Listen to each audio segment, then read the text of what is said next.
مرحبا بكم في قناة نبض المغاربي.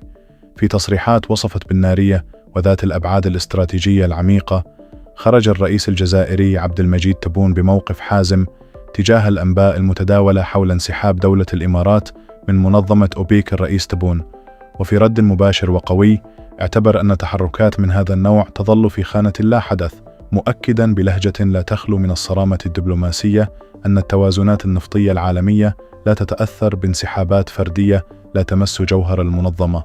ولم يتوقف الرد الجزائري عند هذا الحد، بل ذهب الرئيس تبون أبعد من ذلك حين وضع النقاط على الحروف بخصوص الثقل الحقيقي داخل المنظمة، مصرحا بأن المملكة العربية السعودية الشقيقة هي الركيزة الأساسية والعمود الفقري لمنظمة أوبك.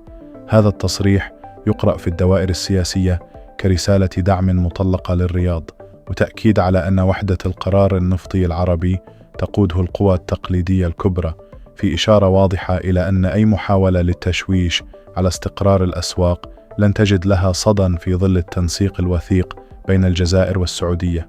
يأتي هذا الموقف في وقت تشهد فيه الساحة الدولية تجاذبات اقتصادية كبرى ليعيد الرئيس تبون رسم ملامح محور الاستقرار داخل أوبك، مشددا على أن المنظمة ستبقى صامدة وقوية ما دامت ركائزها الأساسية ثابتة ومتحدة.